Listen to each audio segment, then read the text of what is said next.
Hello बच्चों, आज की इस वीडियो में अपन मादा जनन तंत्र के बारे में पढ़ेंगे और जो मादा जनन तंत्र का जो डायग्राम है वो ये है। तो सबसे पहले अपन देख लेते हैं कि इसमें कौन कौन से अंग होते हैं। सबसे पहले कौन सा होता है? अंडाशय।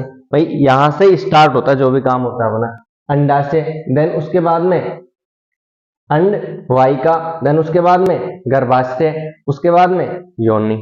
तो अपन इसको एक एक के बारे में अपन पढ़ लेते हैं। सबसे पहले अपन किसके बारे में पढ़ेंगे? अंडाशय के बारे में।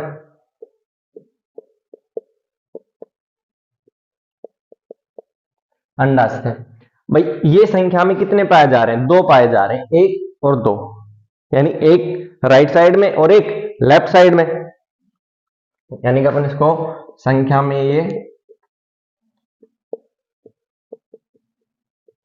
दो या फिर एक जोड़ी, दोनों बात सही है भाई। संख्या में बोलेंगे दो या फिर एक जोड़ी बोल सकते हैं इसको। देन इसका आकार कैसा होता है? आकार आकार कैसा होता है इसका? अंडाकार। अंडे के आकार का होता है, या इसको अपन क्या बोल सकते हैं? गोलाकार।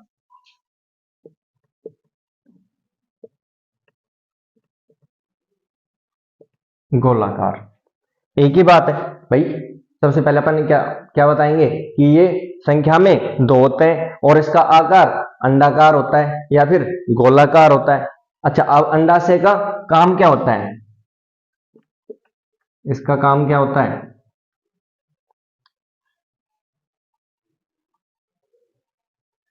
अंडा का निर्माण या फिर अंडाणु का निर्माण। इसको अपन इस तरीके से लिख देते हैं,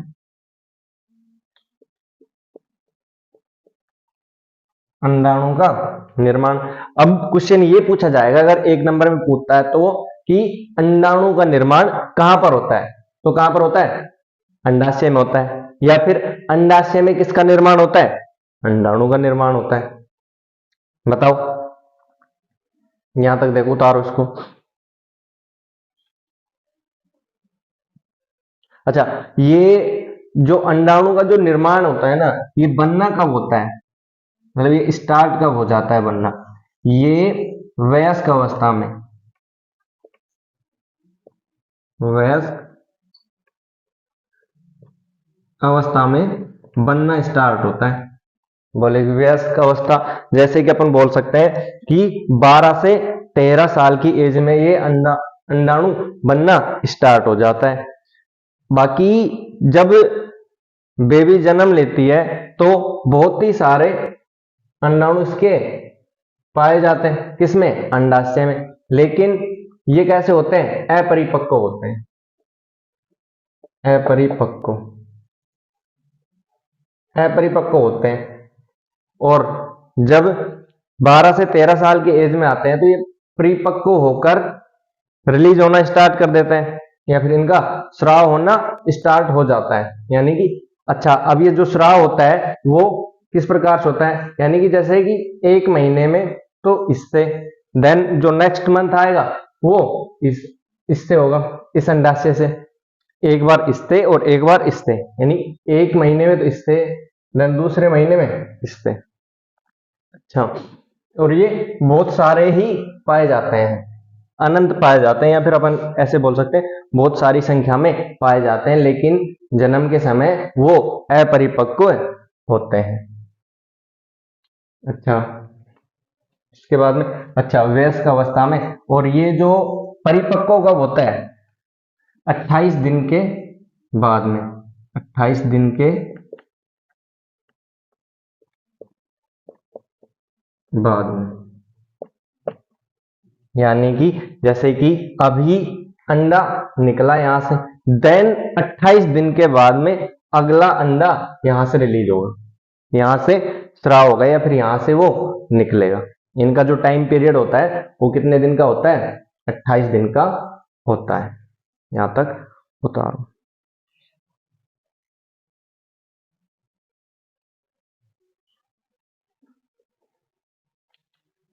अगली है अपनी अंडवाहिका।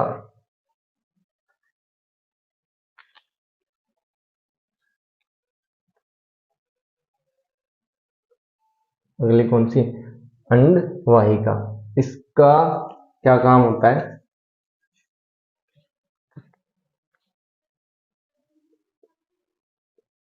अंडवाहिका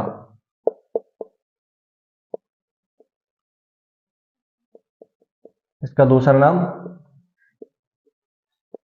फैलोपियन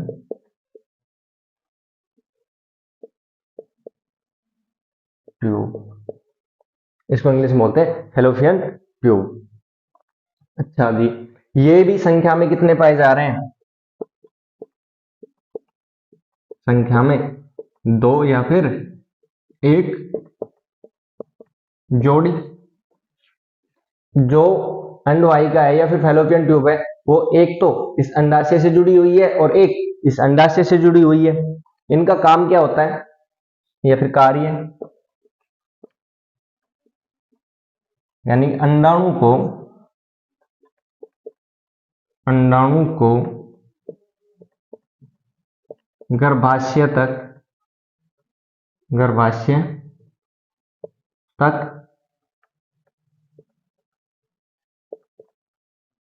पहुंचाना। यहां से अंडा निकला और इस ट्यूब के द्वारा, इस वाहिका के द्वारा कहां तक पहुंच जाता है? वो गर्भाशय तक पहुंच जाता है। ये किसका काम होता है? फैलोपियन ट्यूब का या फिर अंडवाहिका का?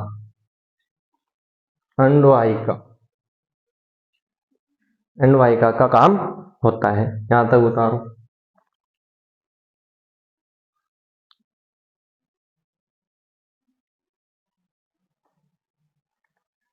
अगला कौन सा अपना? गर्भाशय।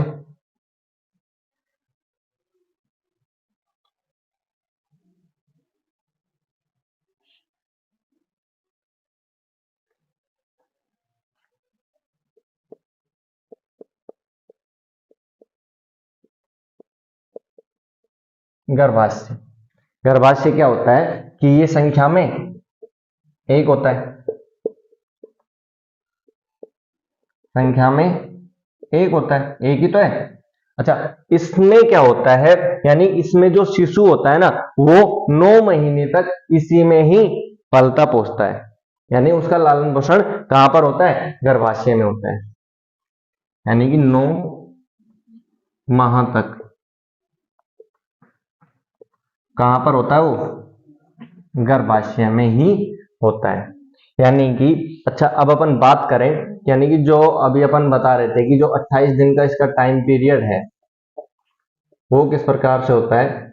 28 दिन का टाइम पीरियड कि अभी जैसे अंडाणु रिलीज हुआ, ये हो गया यहां से, अगर यहां से योनि से इसको शुक्राणु मिल जाते हैं, यानी कि अपन बात करें कि अगर मेल और फीमेल अगर दोनों का कंबाइन हो जाता है, तो यहां से वो शुक्राणु जाएगा और या तो फिर वो यहां पे मिल जाए या फिर वो यहां पे मिल जाए। जब इन दोनों का निषेचन हो जाता है या फर्टिलाइजेशन, जिसको इंग्लिश में अपन क्या बोल देते हैं? फर्टिलाइजेशन, या फिर हिंदी में क्या बोल देते हैं उसको? निषेचन। जब इन दोनों का निषेचन हो जाता है तो यहाँ पर क्या बन जाता है? भ्रूण बन जाता है। कैसा होता है? गोलाकार। देन उसके बाद में वो कहां पर आ जाता है? गर्भाशय में आ जाता है और फिर वो यहीं से ही पलता रहता है। अच्छा, दूसरी बात कि सपोज करो कि इसको शुक्राणु नहीं मिला, शुक्राणु इसको नहीं मिला, तो ये क्या करता है कि आया और उसके बाद में ये रिलीज हो जाता है। भाई इसको वो माध्यम मिला ही नहीं जो ये यहाँ पे रुक सके। भाई फीमेल को थोड़ी नहीं पता होता है कि हाँ भाई अब हम अंडाणु निकाल दें और अभी इसको शुक्राणु मिल जाएगा। भाई वो तो उन दोनों के कॉम्बिनेशन से होगा जो भी होगा। अच्छा ठीक है, तो ये जो गर्भाशय की जो दीवार होती है ना, ये गर्भाशय की दीवार जो क्या होती है कि जैसे ही मेंस्ट्रुएशन साइकिल स्टार्ट होती है तो ये धीरे धीरे कटना स्टार्ट हो जाती है। भाई ब्लीडिंग के द्वारा ये बाहर आ जाती है। अच्छा, ये जो दीवार कटना स्टार्ट क्यों हो जाती है? क्योंकि जिस तरीके से अपन रहते हैं, जैसे कि भाई बिस्तर हैं अपने, जो भी बेड है उस पर अच्छा गद्दम गद्दा सा होता है। तो जो बेबी होता है, बेबी पल रहा होता है गर्भाशय में, उसको भी ये वो माध्यम प्रदान करवाता है कि यहाँ पर भी क्या होता है, गद्दम गद्दा से होते हैं। यहाँ तक उतारो, देखो इसको। और जो गर्भाशय होता है उसकी जो संरचना होती है वो थैली जैसी संरचना होती है, थैली नुमा।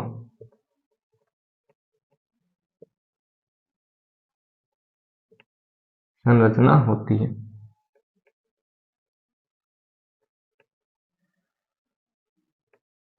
थैली नुमा संरचना होती है। देन इसके बाद अपन योनि पढ़ेंगे, इसको देख लो।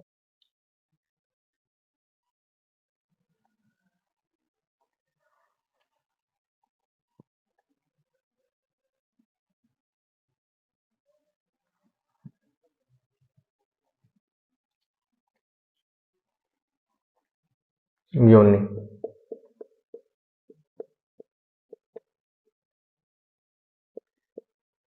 योनि का काम क्या होता है, यानी शुक्राणुओं को गर्भाशय तक पहुंचाने का काम किसका होता है, योनि का होता है। यानी मादा के जननांगों तक शुक्राणुओं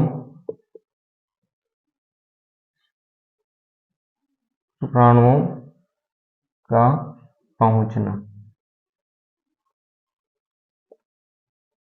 भाई वो किसके द्वारा पहुंचता है, योनि के माध्यम से फैलोपियन ट्यूब तक या फिर गर्भाशय तक कौन पहुंचता है, शुक्राणु पहुंचता है। किसके द्वारा, योनि के द्वारा। यहां तक देखो। फिर इसके बारे में कुछ थोड़ी सी एक्स्ट्रा चीज भी बता देते हैं, देखो यहां पर।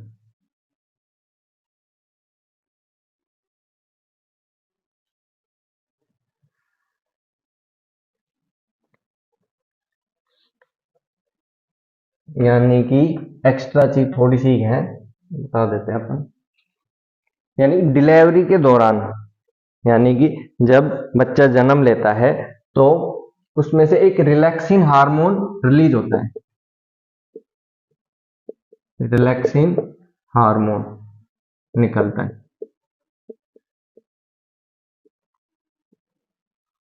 ये ओनली फॉर कब निकलता है, डिलीवरी के दौरान, या फिर जब बेबी जन्म ले रही होती है उस टाइम एक हार्मोन निकलता है। उस हार्मोन का नाम क्या है, रिलैक्सिन हार्मोन। ये क्या करता है, यानी जो ग्रीवा होती है, जो ग्रीवा होती है उसका आकार को चौड़ा कर देता है, आकार चौड़ा व चिकना कर देता है। कौन, रिलैक्सिन हार्मोन।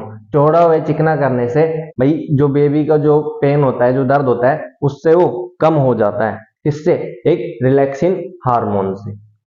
ये कब निकलता है, जब बेबी जन्म ले रही होती है तब निकलता है। अच्छा, आपको पता होगा कि डिलीवरी के दौरान जब बेबी जन्म लेता है तो कितना दर्द होता है, जितनी की 20 हड्डियां टूटती है ना,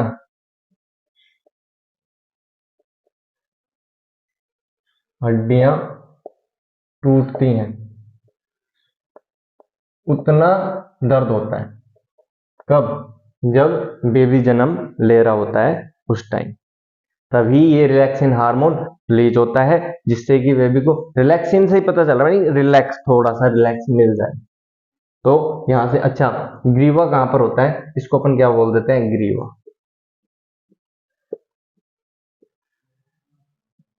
बताओ, इसमें अगर किसी को भी किसी प्रकार कोई समस्या हो तो बताएं। अगर इसमें और भी डिटेल से चाहिए तो आप कमेंट करके बता सकते हैं।